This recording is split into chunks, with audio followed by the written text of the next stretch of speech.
Talakayin ang katotohanan na tuntunang magbibigay linaw sa lahat ng isyong panrelihiyon sa buhay ng tao. Talakayin ang katotohanan, maging bukas ang isip at tanggapin ang katotohanan. Talakayin ang katotohanan, lahat ng relihiyon ay welcome sa palatuntunang ito. Huwag mahiya, makinig at magtanong sa Talakayin ang katotohanan. At ngayon, narito ang inyong lingkod, Brother Khalid Sanchez.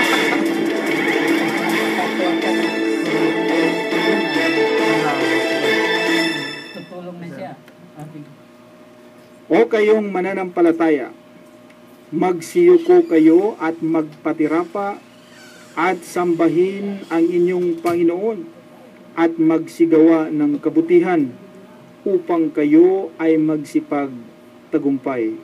Quran 22, ang aya ay 77. Ang bahaging ito ay hatid sa inyo ni Brother Umar Banaag. Bismillahirrahmanirrahim. Qalu subhanaka la ilma lana illa ma 'allamtana innaka antal alimul hakim. Assalamualaikum sa aking mga kapatid na mga Muslim. Magandang hapon po sa mga kababayang mga Kristiyano na nakikinig sa hapong ito sa ating palatuntunan, ang talakayin ang katotohanan. Sa muli po, samahan niyo kami sa loob ng isang oras sa pagtalakay at sa pagsagot ng mga katanungan na inyo pong ipinadala sa amin. Ako po ang inyong lingkod, Brother Khalid Sanchez. Kasama ko po ang atin pong tagabasa na isa pong hafiz, si Sheikh Morris Kabugatan. Ngunit bago po dyan, ay nais ko po munang bigyang daan po yung ating mga panawagan. Ang atin pong tanggapan, ang Mindanao People Dawa Association, ay patuloy pa rin sa kanyang pamamahagi ng libreng Islamikong babasahin. Ang atin pong tanggapan ay matatagpuan po sa panulukan ng Ruales at Sinswat Street. Dito po yan sa lungsod ng Cotabato at bukas po yan tuwing araw po ng Lunes hanggang Biyernes alas 9 hanggang alas 5 ng hapon.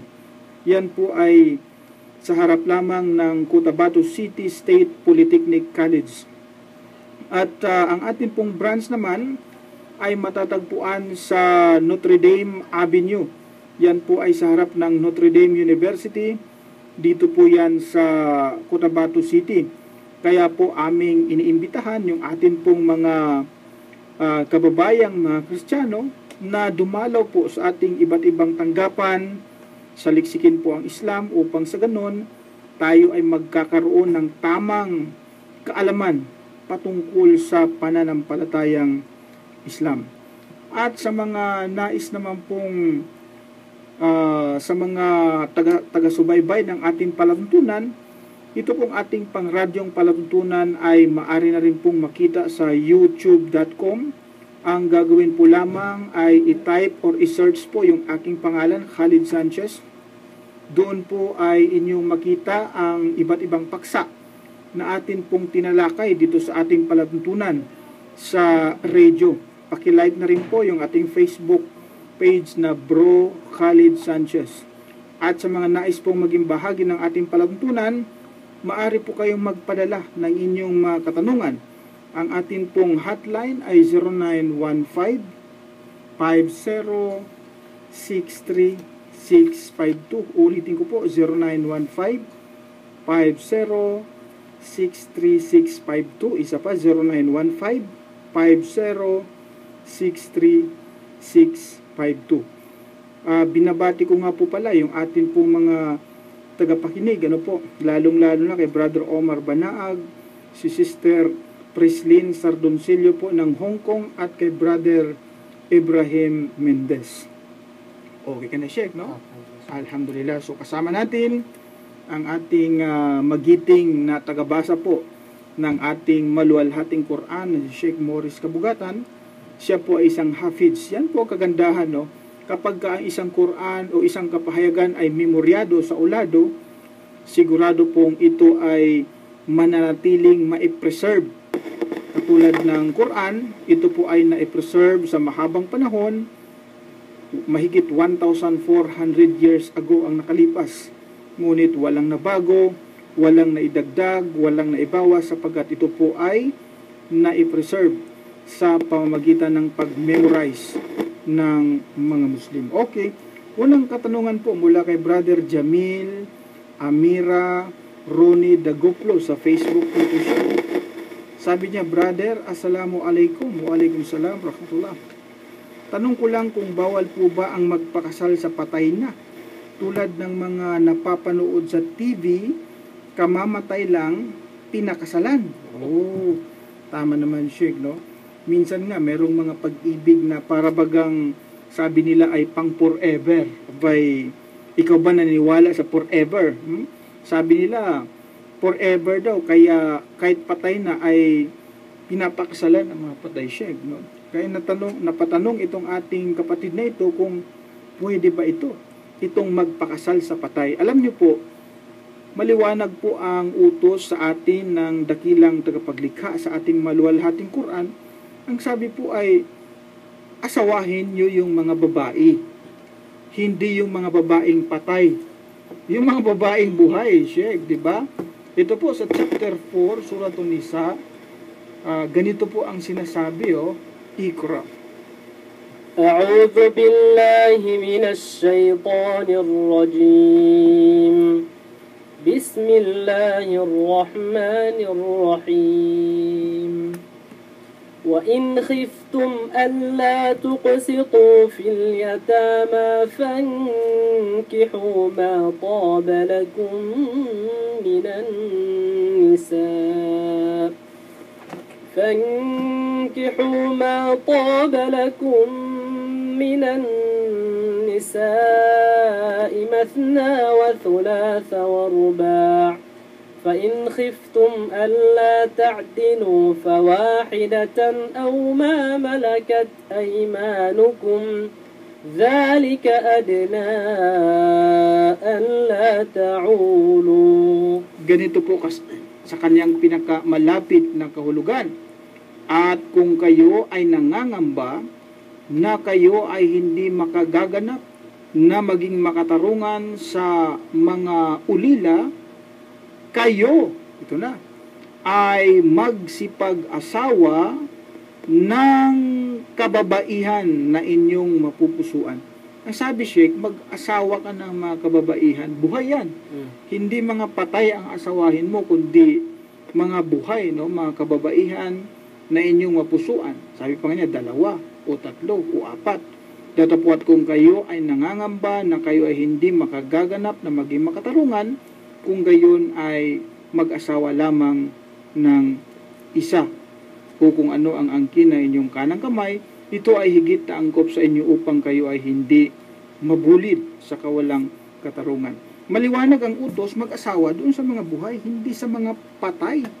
No? Kaya po, wala po sa paniniwala o sa aral po sa Islam na ang isang tao ay mag-asawa ng patay. Buhay, anong silbi kung patay ang asawahin mo, Sheikh? Di paano ka ngayon makipag-honeymoon sa kanya kung patay ang asawahin mo, di ba? After all, ang purpose naman po talaga ng pag-asawa ay to multiply. Kaya ka mag-asawa, no? Dahil para mag-multiply, dadami ang tao sa San Sinukob. Yan ang utos sa Biblia, mabasa rin yan. Tingnan sa Biblia, ha. Sa aklat po ng Genesis, no? 9, ang talata po ay 1, ganito ang sinasabi. At binasbasan ng Diyos si Noe at ang kanyang mga anak at sa kanila'y sinabi, kayo'y magpalaanakin at magpakarami at inyong kalatan ang lupa. Yan, go to the world and multiply. Paano ka makakapag-multiply niyan, Sheikh? Kung ang asawahin mo ay yung bangkay. Di ba? Common sense na lang po yan. No? Alam niyo po, kapag in fact, sa Biblia nga po, kapag ikay may asawa, no ha? At ang asawa niya ay namatay, abay, putol na rin po dyan yung anumang koneksyon sa pagitan nila. Yun po ang sinasabi ng Biblia, no? Putol na rin po yung anumang koneksyon sa kanila. Saan po natin mababasa yan? Ganito po ang sinasabi sa Roma 7, ang talata po ay 2. sapagkat ang babae na may asawa ay itinali ng kautusan sa asawa, samantalang ito ay nabubuhay. Datapwat kung ang asawa ay mamatay, ay kalag na sa kautusan ng asawa. So wala na. So kapag yung mag-asawa pala dalawa, isa man sa kanila ang namatay, so ayon nga sa Biblia is patay na yung ano nila, hindi na sila mag-asawa. No? Kalag na siya sa kautusan ng asawa o pag-aasawa. Ganon ang sinasabi ng Biblia. Kaya po hindi pwedeng ang isang taong matino ang kanyang pag-iisip ay pakakasalan niya yung patay.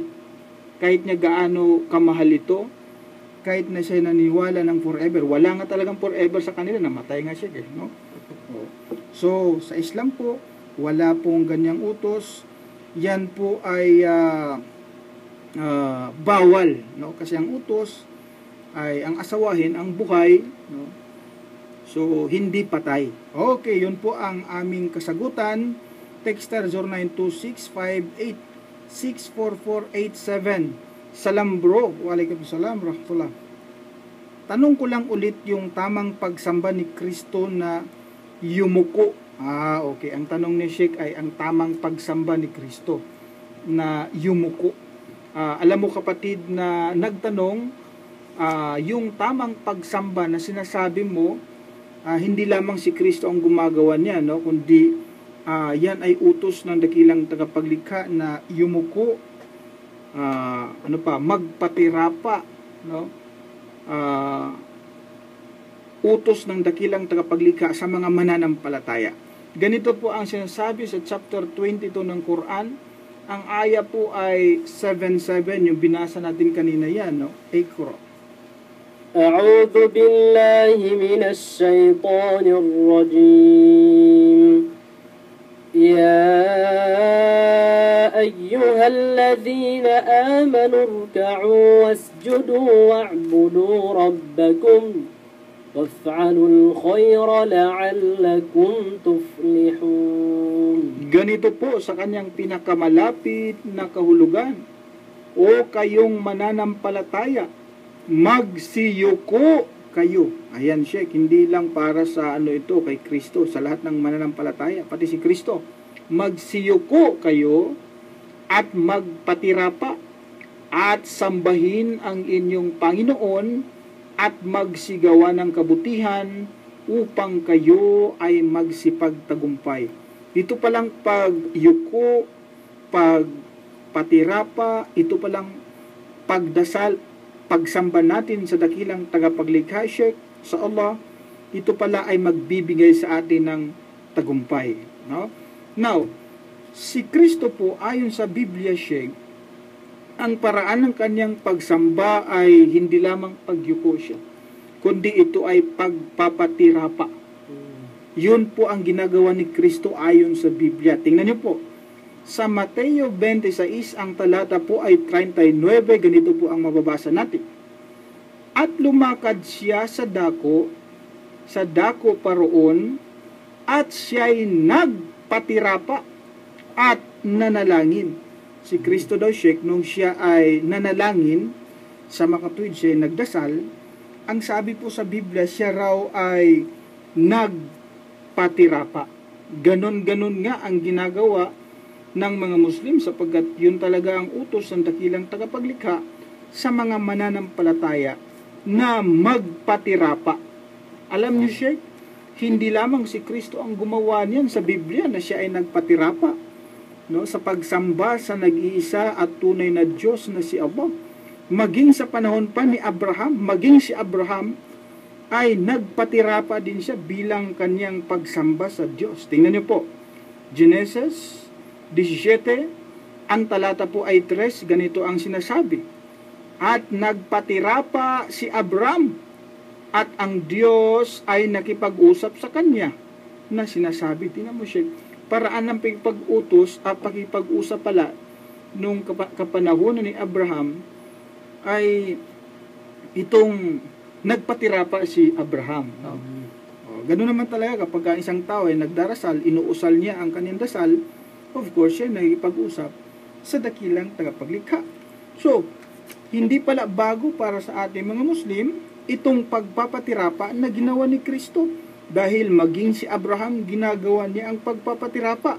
Naku po, Sheikh, hindi lamang si Abraham ang gumawa niyan, kundi maging si Moises at ang kanyang kapatid na propeta na si Haron or Aaron, sila man din sa kanilang kapanahunan kapag sila ay sasamba, manalangin, magdasal sa dakilang tagapaglikha, sila rin po ay nagpapatirapa siya. Saan po mabasa yan? Ito po. Sa aklat po ng mga bilang, Kapitulo 20 at ang talata po ay 6, ganito ang sinasabi. At si Moises at si Aaron ay umalis sa harap ng kapulungan at napasa pintuan ng tabernakulo ng kapisanan at nangagpatirapa, at ang kaluwalhatian ng Panginoon ay lumitaw sa kanila. Si Moises at saka po si Aaron na kanyang kapatid, sila po ay nagpatirapa nung sila po ay nagdasal. Ano po? Sa makatuwid, Sheikh, ito'y isang bagay na hindi po pala bago, no? Itong magdasal na nagpatirapa, hindi lamang si Kristo ang gumawa, kundi maging ang iba pang mga propeta. Sa panahon po natin, itong mga taong nagsasabing tagasunod daw ni Kristo, sila raw ay sumusunod ni Kristo, iba na po ang kanilang paraan ng pagsamba o pagdasal. Shit. Hindi sila nagpapatirapa, kundi sila ay nakatayo. Yan po ang katotohanan nun. Kapag manood kayo sa mga palabas po sa TV, ng iba-ibang relihiyon, bago po sila magsimula ng kanilang pangaral, tatayo muna yan sila para sila ay magdasal o manalangin. No? Yan ang ginagawa nila. Dapat magpatirapa dahil yun ang ginagawa ni Kristo, siya ay nagpatirapa. Pero ang ginagawa nila, Sheikh, nakatayo. Alam niyo po ba na ang pagdasal na nakatayo ay ipinagbabawal po yan ng Biblia? No. Bawal po yan, Sheikh. Si Kristo mismo ang nagsabi na huwag daw yan gawin. Tingnan niyo po, sa Mateo 6, ang talata po ay 5, ganito ang sinasabi. At pagka kayo ay nagsisidalangin, ay huwag kayong gaya ng mapagpaimbabaw, sapagkat iniibig nila ang magsidalangin ng patayo sa mga sinagoga at sa mga likuang daan, upang sila'y mga kita ng mga tao. Katotohanang sinasabi ko sa inyo, tinanggap na nila ang sa kanila'y ganti. Bawal sa Biblia yung patayo. Kasi nga sabi ni Kristo, ginagawa daw yan ng mga mapagpaimbabaw, yung bang mga hipokrito na bawal pala sa Biblia yun. Bakit kayo tayo ng tayo sa inyong pagdarasal, sa inyong pananalangin, ha? Kaya po ang correct na pagdasal, hindi pala patayo, kundi magpatirapa. No?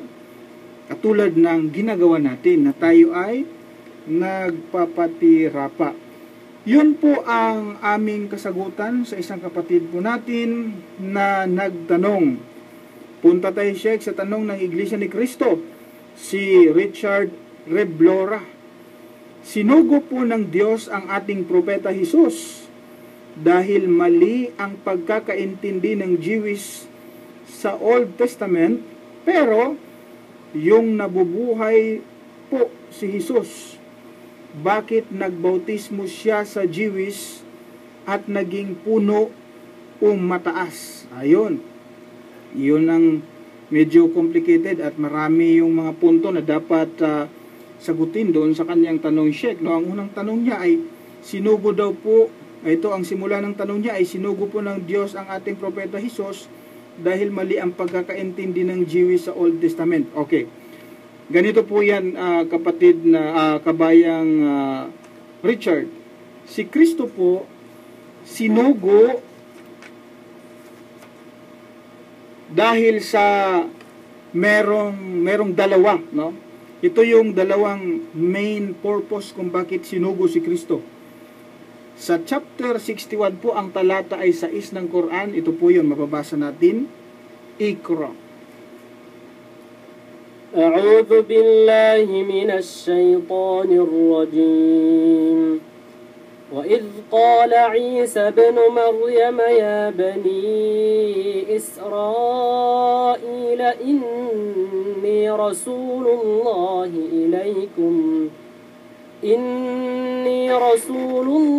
إليكم مصدقا لما بين يدي من التوراة ومبشرا برسول يأتي من بعد اسمه أحمد فلما جاءهم بالبينات قالوا هذا سحر مبين. Yun, ganito po ang kanyang pinakamalapit na kahulugan.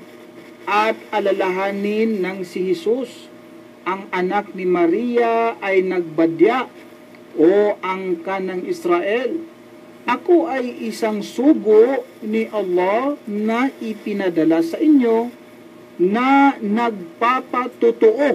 Yun ang una pala, Sheikh. Nagpapatotoo sa Torah na ipinadala sa inyo ng una pa sa akin. Itong pangalawa. At nagbibigay sa inyo ng masayang balita ng isang sugo na susunod sa akin.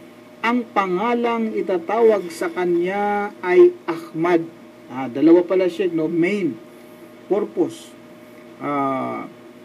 Una, siya ay to confirm the previous scriptures bilang pagpapatutuo sa mga naunang kasulatan. Yung Torah o Taurat ni Moises, nauna sa kanya yun. At pangalawa, upang magbigay ng masayang balita, ito pala yung gospel o glad tidings na dala ni Kristo siya. Magpaalam siya, ipaalam yung magandang balita na may darating pa na sugo pagkatapos niya. At ang pangalan niya raw ay Ahmad. Ito pong Ahmad, isa po yan sa pangalan ng Propeta Muhammad sallallahu alaihi wasallam. Yung nanay niya po ang nagbigay niyan, yung pangalang Ahmad. So, yun po yun, no? Pangalawa, sabi niya, bakit daw si Kristo ay nagbautismo? Actually, sa Biblia po, si Kristo po ay hindi po siya nagbabautismo. Tingnan niyo po. Sa Juan 4, ang talata po ay 2, no? Yan po ay mabasa natin sa Juan 4, ang talata ay 2, ganito ang sinasabi. Bagaman hindi bumabautismo si Jesus, kundi ang kanyang mga alagad. Ayun, hindi raw siya bumabautismo. Ang mabasa mo sa Biblia, siya, binabautismuhan siya. At ang dagdag na tanong yung Sheikh ay, bakit daw naging puno o mataas? Of course, normal po yan sa isang propeta na siya ay maging pinuno, no? Maging pinuno, normal po yan. Maging sa panahon po ni Kristo, siya rin ay naging pinuno po yan siya. Ito po ay mabasa natin sa chapter 19 at ang aya po ay 32. Ikro. أعوذ بالله من الشيطان الرجيم وبرا بوالدتي ولم يجعلني جبارا شقيا. Ganito po sa kanyang pinakamalapit na kahulugan, at maging masunurin sa aking ina, at hindi niya ako ginawa na maging ubod ng sama at malupit na pinuno. Ayun, si Kristo pinuno. Maging sa Biblia po, pinuno po si Kristo dahil meron nga siya mga tagasunod eh. The fact na ikay may tagasunod, leader ka. O, di ba? Hindi lang naman 12 ang mga tagasunod ni Kristo sa Biblia, hindi lang 12. Meron pa siya, maliban doon sa 12 na mga alagad niya, meron pa siyang 70 na mga alagad, mga tagasunod niya. So the fact na may tagasunod siya, leader siya, di ba? Sa Lucas 10, ang talata ay 1, ganito po ang pagkasabi, pagkatapos nga ng mga bagay na ito, ang Panginoon ay naghalal pa ng 70 pa. At sila ay sinugong dala-dalawa sa unahan ng kanyang mukha sa bawat bayan at dako na kanyang paruroonan. Aside sa meron siyang 12 disciples, meron din siyang 70. So siya po ay pinuno sapagkat may mga tagasunod siya. Kaya nga lang, kung ang pag-usapan ay yung pagiging hari niya sa mga Hudiyo, abay parang ilusyon na lang po yun sapagkat hindi po siya naging hari ng bayan ng Israel. Although tinatakan nga siya nung ipinako daw sa krus na siya daw ay hari ng Israel. Paano siya maging hari ng Israel ng mga Hudiyo ni hindi nga siya tinanggap ng mga Hudiyo? So, doon po sa nagtanong kung bakit ganyan, yan po ang aming kasagutan. Dagdag na tanong ni Sheikh, sabi niya, nakasulat po sa ang dating Biblia na si Propeta Jesus po ang mismong nagsabi na siya ang huling propeta. Ito pong ginagamit ko po na Biblia ito po ay ang dating Biblia. At naubos ko ng basahin ito, Sheikh, itong sa New Testament niya. Abay, wala po akong nabasa dito na si Kristo ay nagsabi na siya ang huling propeta. Sad to say, hindi nyo po mabasa yan. Sa Quran, may mabasa ka na huling propeta. Ito po yung huling propeta. Maaring mas maganda kung mai-take note niya, no? Sa chapter 33, ang talata po ay 40. Ito po yung huling propeta. Iqra.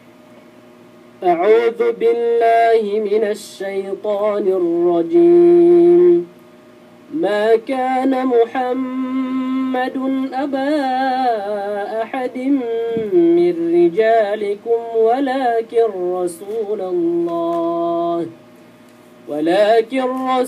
الله وخاتم النبيين وكان الله بكل شيء عليما. Ganito po ang pinakamalapit na kahulugan. Si Muhammad, ayun, si Muhammad, sabi niya, sallallahu alaihi wasallam, ay hindi ama ng sinuman sa inyo. Datapwat siya ang sugo ni Allah at panghuli sa lahat ng mga propeta. At si Allah ang may ganap na kaalaman sa lahat ng bagay. Binabanggit po dito, Sheikh, sa ating maluwalhating Quran na si Muhammad hindi daw ama natin, kundi siya'y sugo ng Allah at siya ay khataman nabiyyin, no? Panghuli sa lahat ng propeta. Nauna si Kristo sa propeta Muhammad sallallahu alaihi wasallam, nauna si Kristo. At ang propeta daw siya ang last of the prophets. Kaya po, sa Quran, mababasa mo ang last of the prophets, panghuli sa mga propeta, ay si propeta Muhammad sallallahu alaihi wasallam. Ngunit sa Biblia, ay wala pong sinasabi na si Kristo ang huling sugo, huling propeta. Wala pong ganyang sinasabi.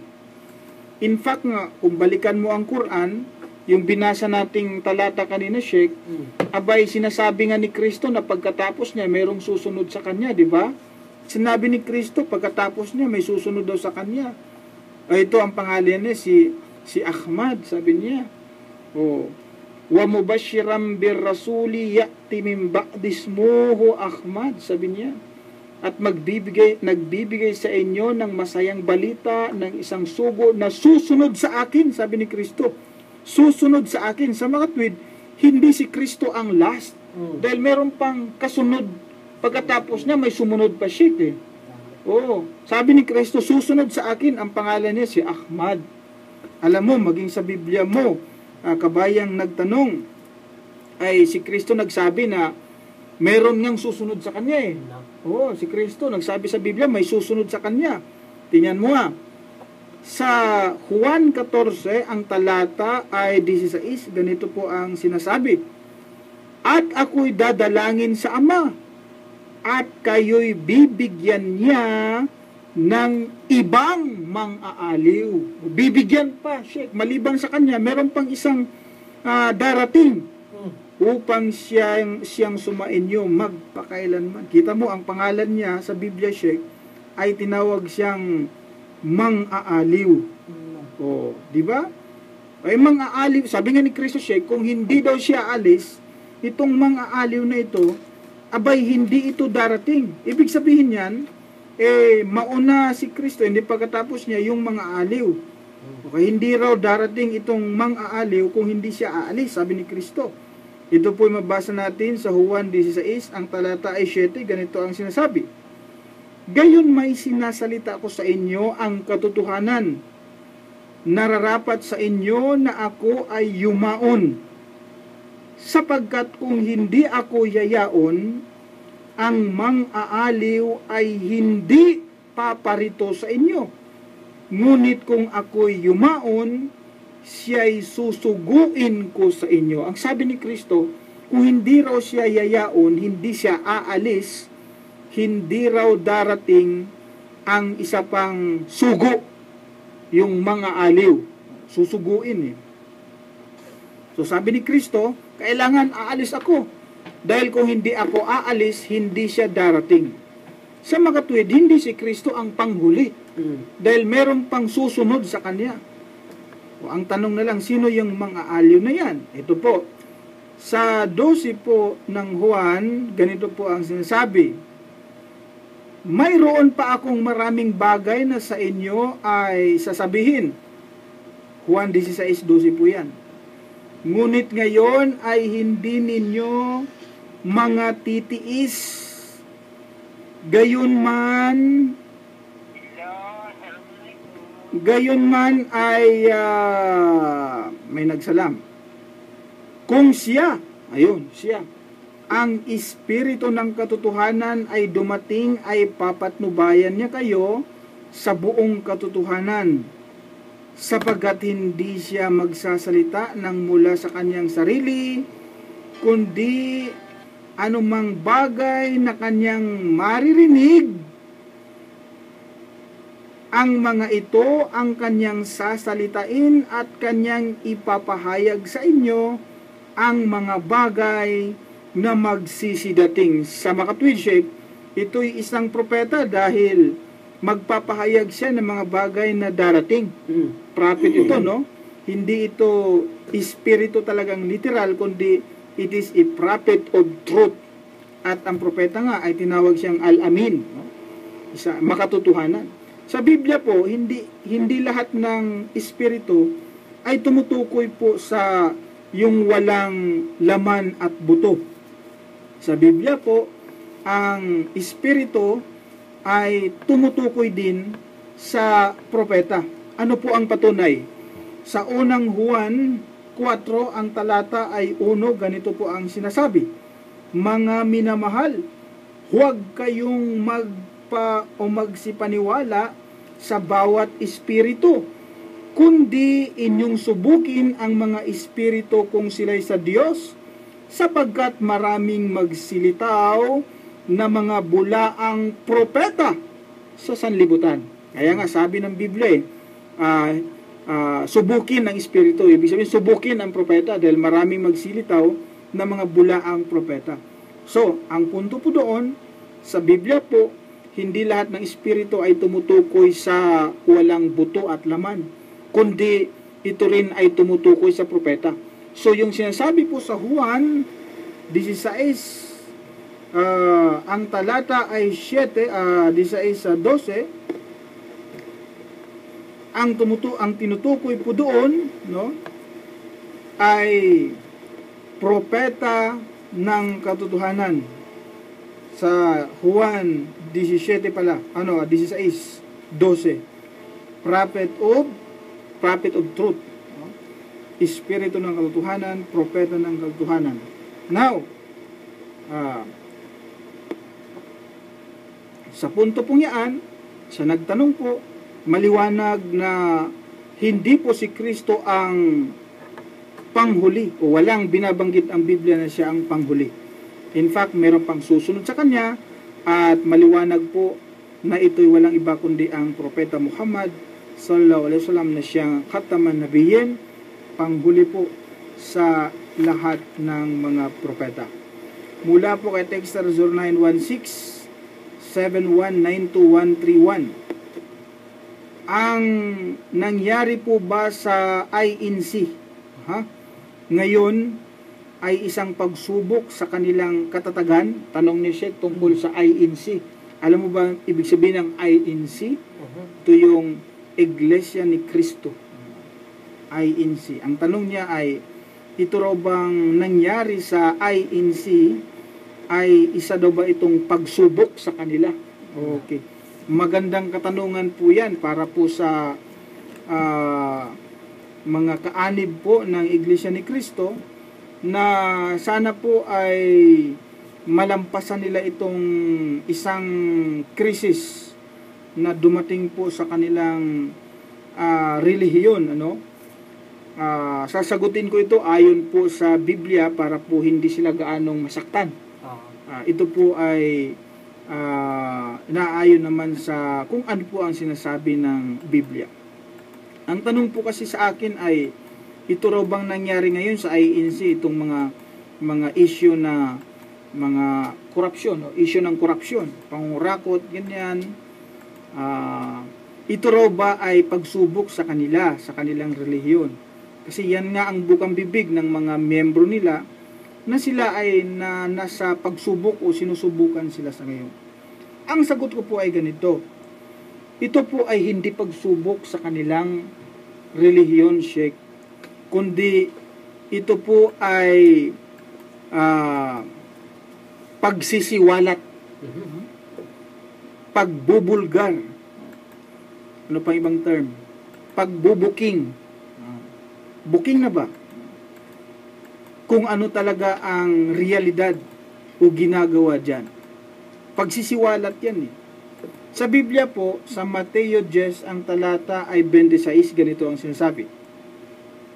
Huwag nga ninyo silang katakutan, sapagkat walang bagay na natatakpan na hindi mahahayag at natatago na hindi malalaman. Na, ito na yung sabi sa Biblia, exposition ito siya. Pagbubuking ito, sabi ng Biblia, walang natatago na hindi malalahad. Walang natatago na hindi mabubuking. Yun naman po talaga ang nangyari.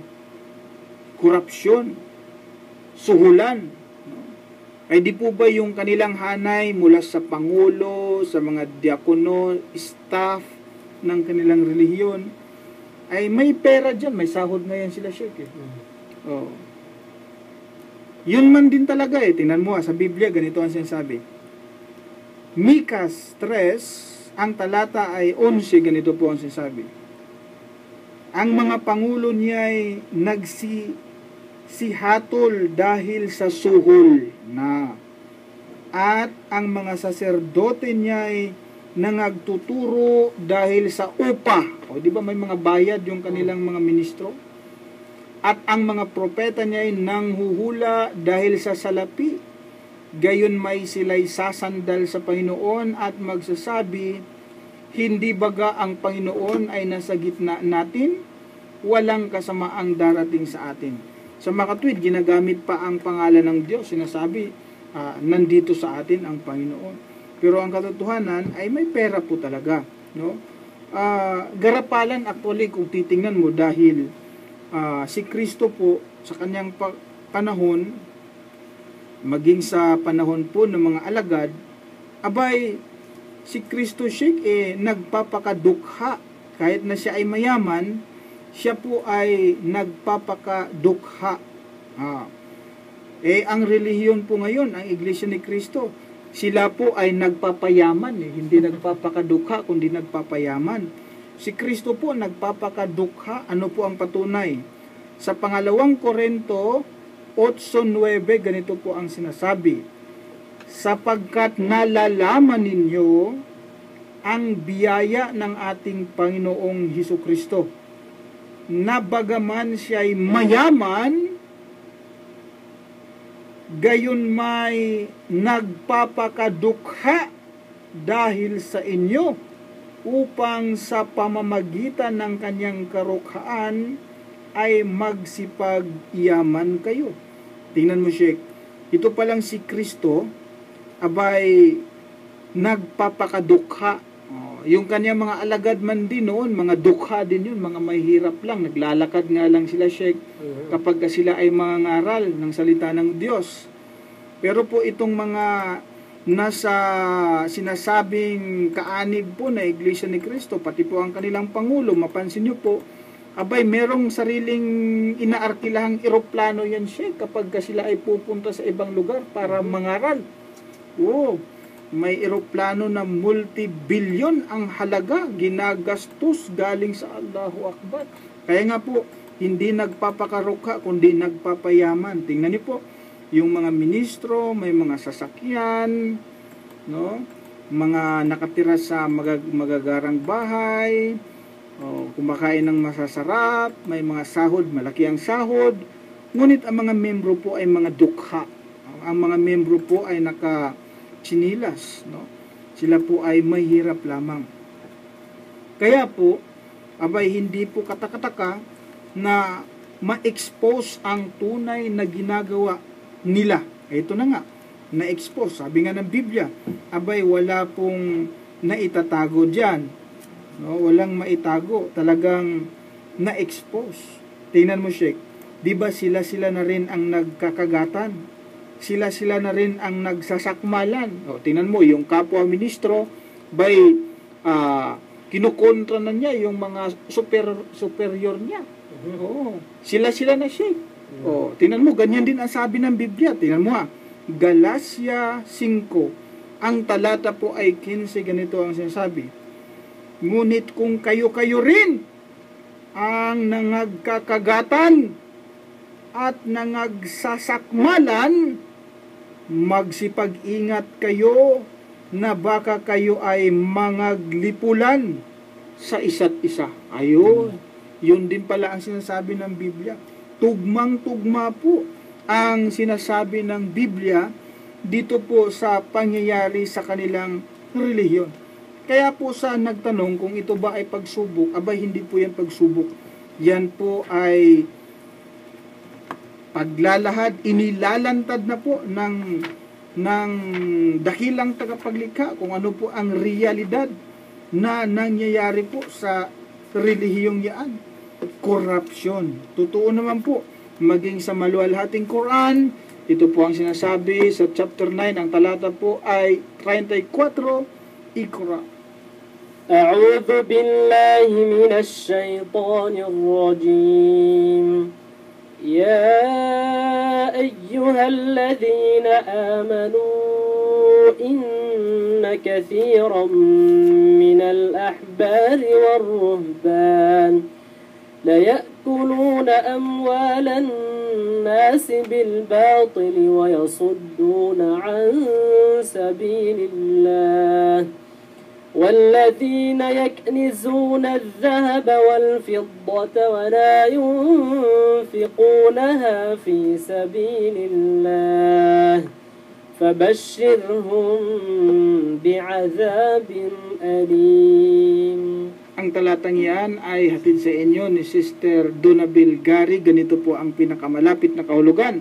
O kayong mananampalataya, katotohanan, marami sa mga Hudyong rabbay maalam sa relihiyon at sa mga Kristiyanong pare, monako, ministro, iba pa, ang nagpasasasa sa kayamanan ng sangkatauhan. Ayun, Sheikh.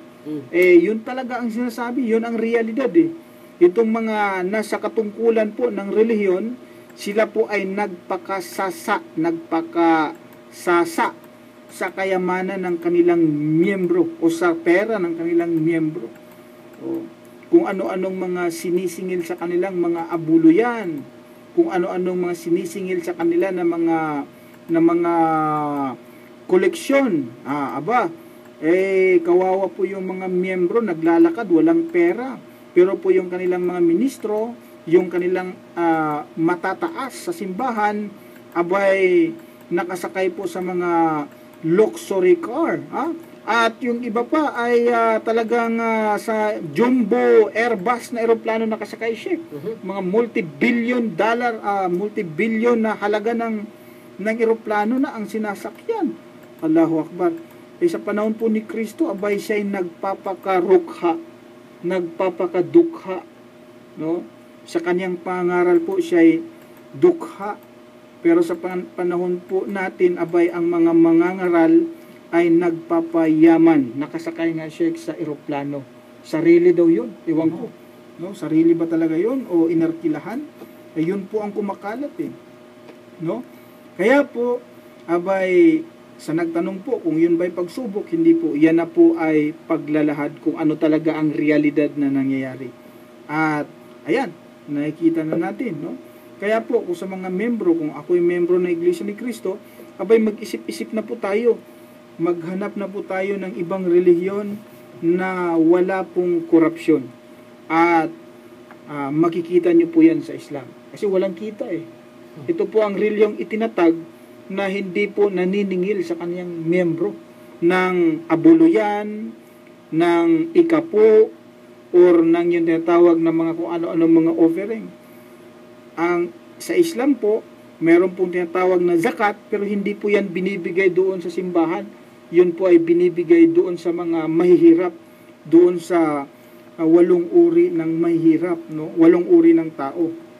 Hindi po doon sa simbahan, hindi doon sa pastor ibibigay, sa imam, no? Kundi doon sa 8 uri ng tao, kabilang dyan yung fakir, no? Yung fukara, sakin, ganyan. Well, anyway, sa nagtanong po, yun ang aming kasagutan. Mula po kay Texter 0935-1196336. Salam! Napakagandang programa ninyo po. Waalaikumsalam, rahmatullah. Ang isang pamilya po ba sa mundong ito? Sila rin po ba ang pamilya mo sa kabilang buhay? Magandang tanong niya siya. Tanong niya kung ang pamilya daw ba dito ay sila rin ang magiging pamilya natin sa kabilang buhay. Abay, depende po yan, Sheikh, no?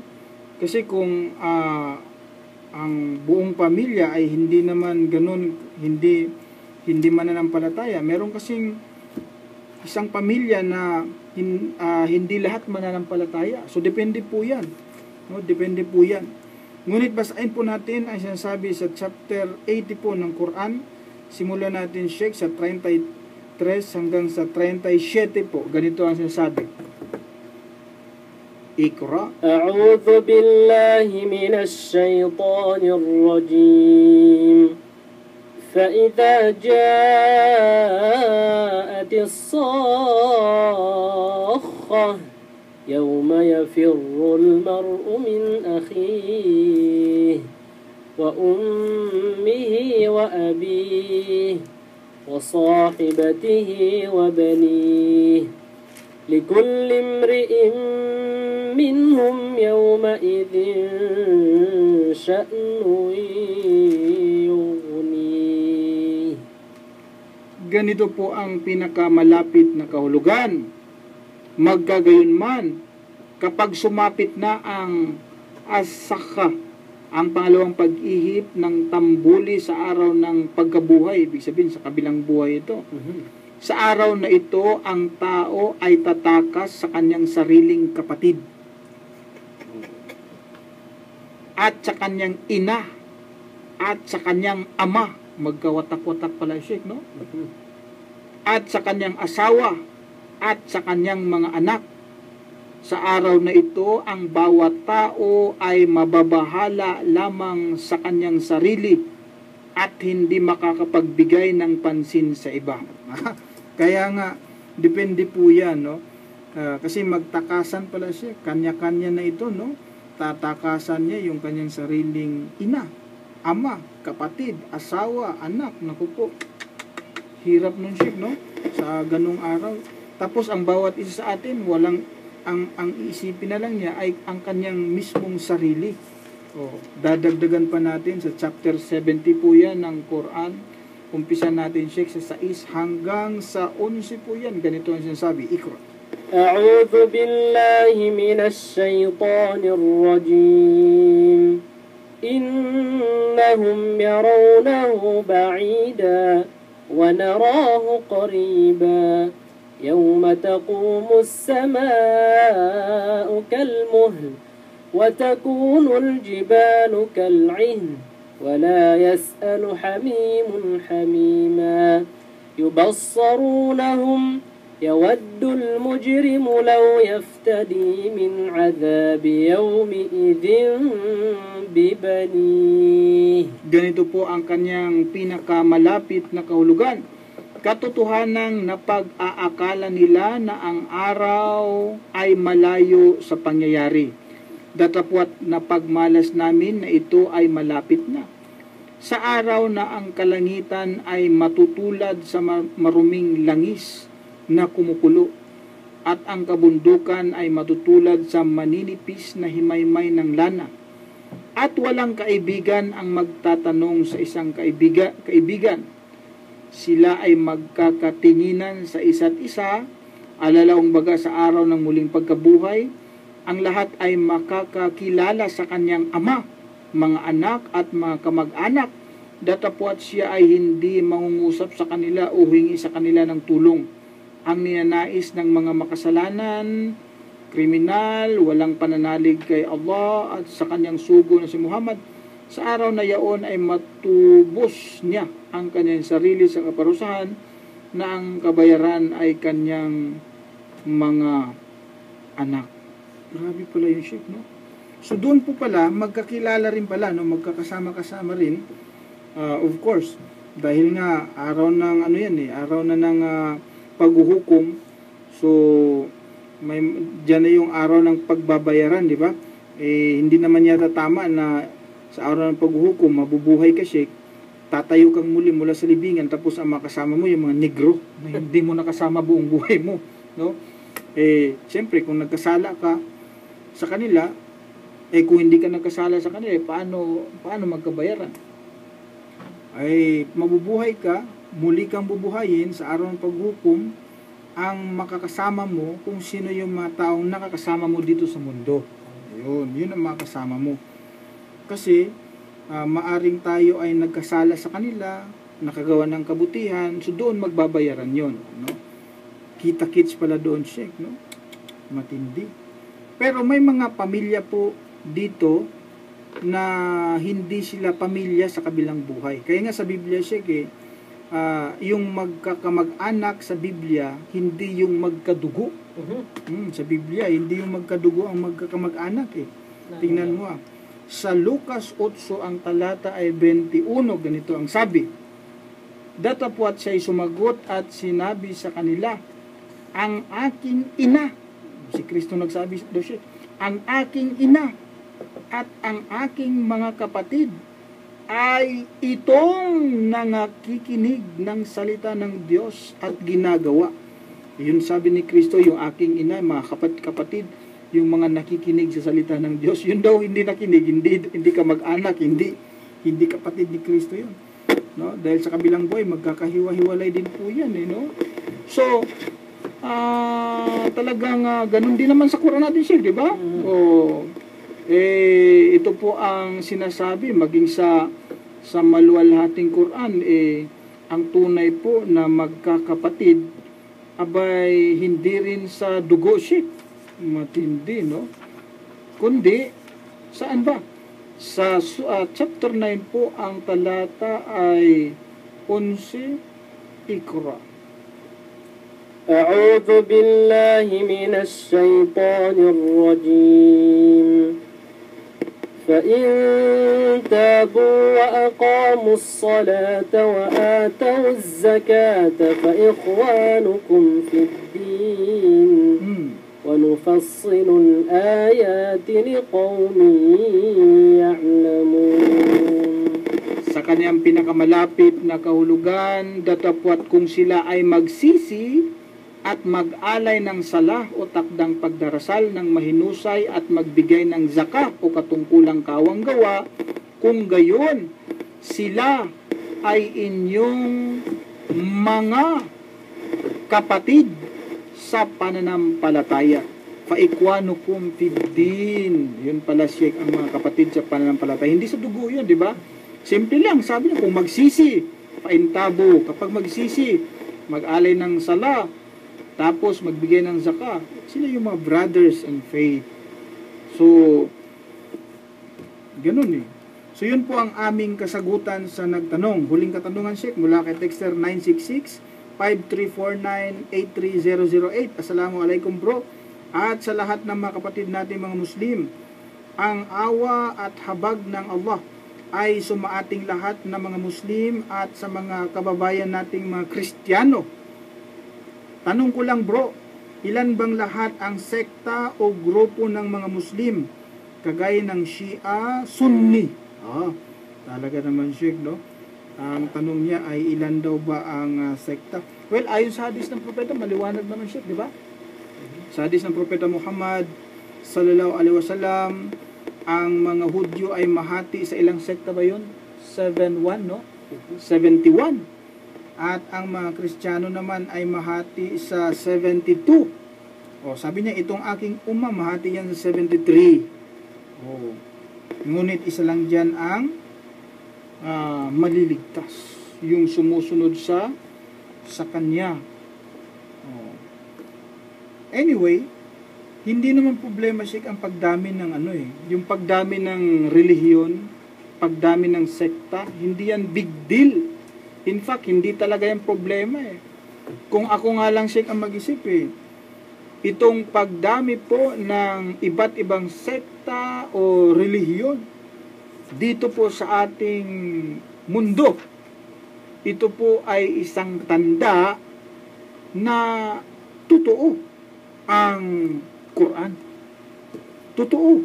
Yung pagdami ng sekta, relihiyon, yan ay patunay na totoo ang Quran. Tingnan mo basahin nga natin Sheikh sa chapter 23. Simulan natin sa 52 hanggang 53 tayo hanggang sa 54. Ayan, sige po. Sheikh. A'udhu billahi minash shaitanir rajim. وَإِنَّ هَذِهِ أُمَّتُكُمْ أُمَّةً وَاحِدَةً وَأَنَا رَبُّكُمْ فَاتَّقُونِ فَتَقَطَّعُوا أَمْرَهُمْ بَيْنَهُمْ زُبُرًا كُلُّ حِزْبٍ بِمَا لَدَيْهِمْ فَرِحُونَ فذرهم في غمرتهم حتى حين. Ganito po ang pinakamalapit na kahulugan at katotohanan, ang relihiyon ninyong ito ay isang relihiyon. Ang relihiyon pala ang pinakamalapit na translation na ginamit dun sa umma. At ako ang inyong Panginoon, kaya't kayo sa akin ay mangamba. 53. Datapwat sila, mga tao, ay bumuwag sa kanilang relihiyon sa maraming pangkat o iba't ibang sekta, at ang bawat pangkat, kung ano man ang mayroon sila, ay nagsisipagpasya o nagsisipagsaya sa maling pananampalataya. O hindi, lumalabas lamang Sheikh na totoo itong sinasabi ng maluwalhating Quran, dahil gano'n naman talaga ang nangyari ngayon, nagsipaglabasan ng iba't ibang sekta, di ba? Sabi nga ng maluwalhating Quran, maraming bumuwag sa kanilang relihiyon at nag-create sila ng kanilang sekta, sinabi ng Quran. Hindi tama. So, katulad ng sabi ko po, hindi po problema ang pagdami ng sekta. Ito pa ay isang patunay lamang na totoo talaga ang maluwalhating Quran. Tumama siya, O ano ang gagawin natin ngayon? Ito, sabi niya, advice. Kaya't panandaliang hayaan sila sa kanilang kamalian. O di hayaan lang. At least, yung nasa tuwid na landas naman, abay, yun ay nagagabayan, di ba? Ngayon, ay tatanong mo sarili mo, paano ko ba malaman na ako ay nasa tuwid na landas? Simple lang po yan. Chapter 19, verse 30, sabi, 36. Wa inna Allah Rabbi wa Rabbukum. Katotohanan si Allah, ang aking Panginoon at inyong Panginoon. Fa'budu. Kahit sambahin siya, haza siratu mustaqim. Ito ang matuwid na landas. Yung matuwid na landas, yung pagsamba natin, pagkilala natin sa Allah bilang Panginoon natin, nating lahat. So, sa Biblia, Sheikh, meron ding tinatawag na pagkabahabahagi, mga iba-ibang relihiyon, no? Lalo na yung mga hidwaang pangrelihiyon. Yang lahat sila, yung nag-away-away ng mga relihiyon Sheikh sa Biblia pala, hindi hindi maliligtas yan eh. Iglesia ni Cristo, inaaway niya ang Sabadista, dating daan, inaaway niya ang Katoliko, ang Iglesia ni Cristo. Yang mga hidwaang pananampalataya nila, yan sila Sheikh, hindi raw yung makakapasok sa kaharian ng Diyos. Impyerno lahat yan sila. Tingnan mo Galatia 5, simulan ko po sa 19 hanggang 21. At hayag ang mga gawa ng laman.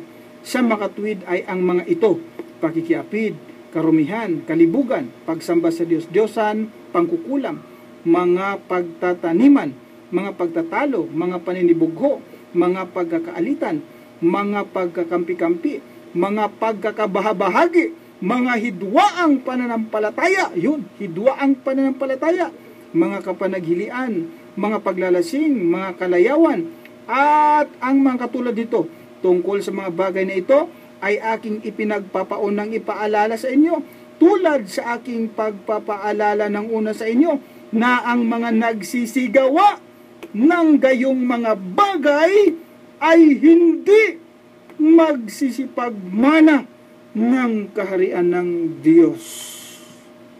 Yun ang sinasabi ng Biblia siya. Wala na po tayong oras. Ako po ay humihingi ng patawad sa mga bagay na aking nasabi, na marahil ito ay maaring hindi nagustuhan, Sheikh, ng ating mga tagapakinig ng ating palantunan. Humihingi po ako ng patawad po.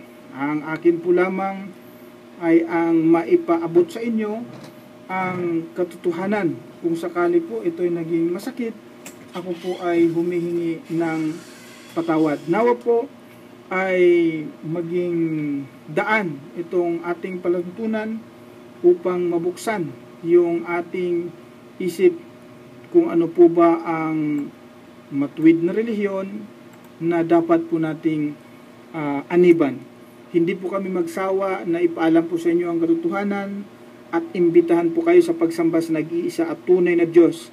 Walang iba kundi si Allah. Maraming salamat po at hanggang sa muli po.